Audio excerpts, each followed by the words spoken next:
Now guys, as you can see that these are different financial intermediaries.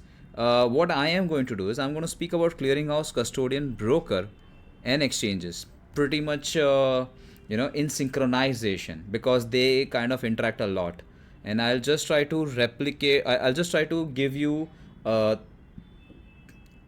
help you imagine what happens when you are, let's say, on a broker platform like Zerodha or ICICI Securities or HDFC Securities. When you are on a broker platform where you as an individual are trying to buy a common share like a Reliance shares or Adani shares, what happens when you hit that buy button or sell? How does it work? I am just trying to take that particular thing and as an example and show you the, what do you say, behind the scenes thing, and how brokers interact with exchanges, interact with clearinghouse, custodian, etc., etc. So yeah, just a moment. So I don't know. So there is this, you are buying and selling something, in this case, security. Whatever it is, there is always a marketplace for that. And one of the marketplaces, there's a reason why I'm telling you one of the marketplace. There are other marketplaces also, but one of the marketplaces which are popular to everyone is basically the exchange. The stock exchange, which we talk about because we are talking about equity, common stock exchange. Okay, we're talking about stock as an example. Okay, equity share as an example. This is the same thing which would happen when it comes to bonds or commodities. But right now, think about equity shares. So here's an exchange and it's a marketplace. Okay, I'll just write down the marketplace where you buy and sell things. The thing is, you, me, or any random person cannot really enter into the exchange physically or virtually. You need something to enter. You need something called as the membership. You need to be a member of the exchange to enter into it, whether it is virtual, like digitally, like login, or physically. You need to be a member. So who is the member? Typically, these members are the brokers. The Zerodhas, the ICICI Securities, the HDFC Securities, all these are the members of the exchange. And only those who can enter the marketplace will be able to buy and sell. But the interesting part is, you guys are also able to do it, right? You're able to buy and sell securities, aren't you? So how does that really work? You see, first of all, how do you become a member? Well, you have to really pay a good amount of millions of dollars or maybe crores of rupees to become a member. Only then you get the license from the National Stock Exchange and Bombay Stock Exchange. So if you're just tired of the brokerage cost, these brokers are charging you, hey, you know what, why don't you pay 5 crore or 2 crore rupees and become the member? You won't have to pay any brokerage cost for that. Bhumika is like, why would I do that? I'd rather pay a brokerage cost. Fair point. But I'm just telling you, you want to be a member, you want to be a broker, get that license. But most of the people, especially retail investors, do not have that resource. But as I told you, it's only the members who can buy and sell over here. How does it work? The retail investors, these are the one who are then connected with the brokers. Now, how are you connected with the brokers? Well, there is something called as trading account. Now, if you're a commerce graduate, don't think of that P&L trading account. This is like a proper trading account.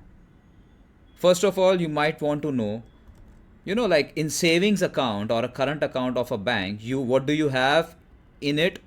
The currency, the money, right? In this trading account, it could be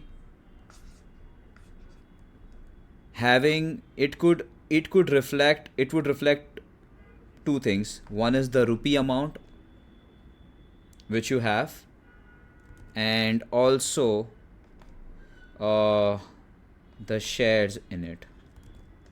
I hope if at all you are confused, when you're buying and selling anything, when you're buying something, the broker is going to ask you to put some money into that trading account.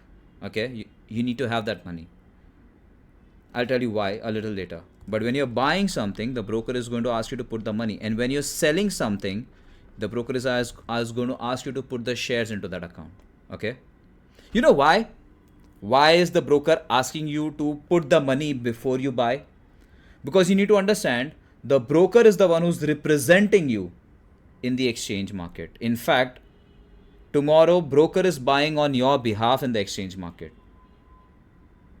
So the broker needs to be confident that you have the money. Because imagine if the broker doesn't ask the money from you before you buy, the broker will have to pay the money from their own pocket. Why would they do so? And that's the reason why, if you recall, or if you are into trading, Zerodha or any kind of grow or any kind of brokers, they first ensure that you have certain amount of money into into the trading account. Only then you are able to execute the transaction. That's how the software works, you know. Similarly, shares, when you're selling the shares, the over here your trading account is also connected with your demat account. Now in demat account you will only and only have shares. Who takes care of this demat account? The custodian. And in India the name of them are NSDL and CDSL. The demat account has only and only number of shares. Let's say you have 100 shares. So now when you are hitting that sell button or a sell transaction, the trading account is interacting digitally with the demat account and checking, do you really have that much amount of shares to sell? Let's say if you're putting 105 shares to sell and you just have 100 shares, there will be an error in the software. It will not let you sell. So you can sell shares 100 or less than that. Are you getting it? I'm talking about a normal buy sell transaction. All of you? Now here's the thing. When you are buying, when the broker is buying on your behalf, you need to understand there are other brokers also who are connected with the exchange and who are the member over there. Now this broker could have the seller over here, on whose behalf, the retail guy, retail seller, on whose behalf he is kind of representing. Are you getting it? All of you? Are you able to imagine this? Like a buyer is the client of Zerodha and the seller is the client of Grow or ICICI Securities. Are you getting that? All of you? So all these brokers are representing their customers in the exchange market. Clear hai? So far so good or not? Yeah. Hello? अरे not क्या कर रहे हो तुम लोग? चलो ठीक है, आगे बढ़ते हैं. So I'm talking about a situation where yeah, now brokers are also, you know, brokers are no saint. It could so happen that brokers may enter the exchange for buy or sell, but one of them might default. In the sense, the broker who's representing the buyer, in this case black color, may not pay the money. What if the seller gives the shares but the broker doesn't pay the money, or the buyer doesn't pay the money? That can happen, right? So there is uncertainty or risk over here, counterparty risk, which we say. Or blue color, the seller or its broker will think that, what if I deliver the shares but I don't get the money? It can be both the ways. Huh? The buyer will think, what if I pay the money and I don't get the shares? And the seller will think, what if I deliver the shares and I don't get the money? There is trust issue over here. To bridge that trust gap, there is a party or an entity called clearinghouse.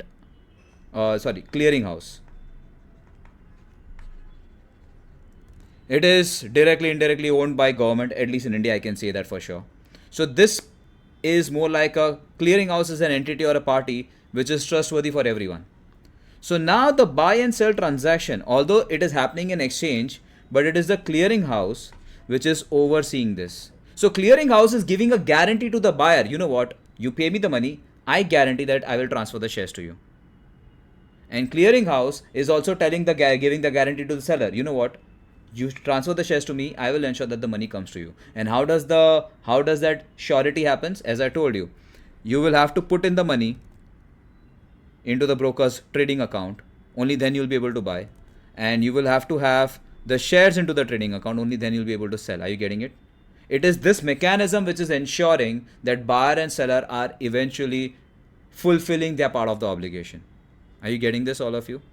And of course, clearinghouse will also check in the demat account. So clearinghouse is also connected to the demat account. So they also have access, because clearinghouse is the one who is going to reduce your shares in the demat account. and broker is the one who's going to reduce your money in your trading account. Are you getting it, all of you? Are you able to connect every dot over here, how everything is connected or not?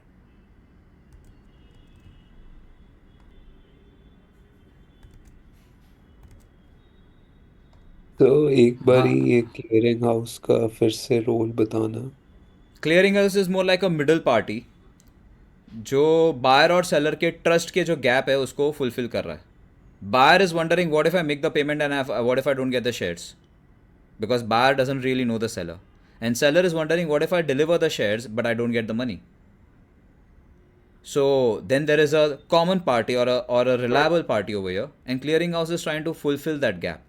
Clearinghouse is giving a guarantee to the buyer that you pay the money, I will ensure that the shares are delivered to you. How does it guarantee? It will ensure that the blue color broker and the seller, they have the shares in their demat account and it is blocked then once you hit the sell transaction. So it is blocked. So now clearinghouse has access to those shares which you have sold, the blue color guy, blue color font you're saying. Now similarly, clearinghouse is also promising to the seller that, you know what, you deliver the shares, I promise that the payment will be done. How does that happen? The clearinghouse, through the broker, red color, and the broker through the trading account of the buyer, they have the money access over here. So even that money is also blocked. The settlement typically in India happens T+1 the next day. At times, I'll just stick to T+1 right now. So today your money will be blocked if you are the buyer, and today your shares will be blocked if you are the seller. And the settlement will happen tomorrow, T+1. So the next day the clearinghouse will take the demat, will take the shares from the demat account of the seller and put it in the demat account of the buyer. And settlement, the clearinghouse will take the money from the trading account of the buyer and put the money in the trading account of the seller. Later, the seller can take that money from the trading account and put it in their bank. Are you getting it? Now is this sir more तो clearer? ये Sorry, your voice is breaking. ये case में practically जैसे एक अगर broker zero धाका है और seller side अगर ब्रोकर है तो फिर क्लियरिंग हाउस कौन होगा?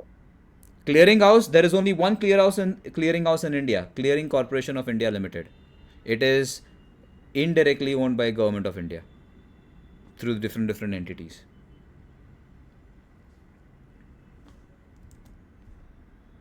Did I answer your question, Ansh?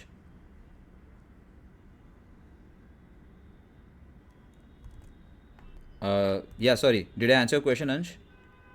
Yes sir. Okay. And lastly, the stock exchanges, yes, they charge membership fees, one-time membership fees to the brokers, but they also charge annual fees to the brokers, depending upon the trading volume brokers are giving to the exchanges. And no wonder that's why brokers also charge the brokerage cost to you, because a little bit of amount also they have to pay to the stock exchanges. Okay, then, now that you've understood everything about the clearinghouse, custodian, brokers, exchanges, let's talk about dealers, arbitrators in detail.